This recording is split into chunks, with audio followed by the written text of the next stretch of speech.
என்ன திருக்கு இந்த தீய சக்தியை பத்தி இருந்தாருன்னா, இந்த தீய சக்தியை பத்தி என்ன திருக்குறள் எழுதியிருப்பாரு? ஒரு கற்பனையா, அநீதி, அராஜகம், தில்லுமுள்ளு இவையெல்லாம் திமுக முதற்றே உலகு.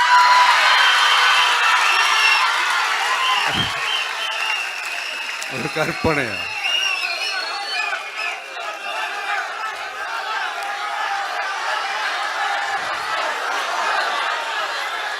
அநீதி, அராஜகம், தில்லுமுள்ளு இவையெல்லாம் திமுக முதற்றே உலகு.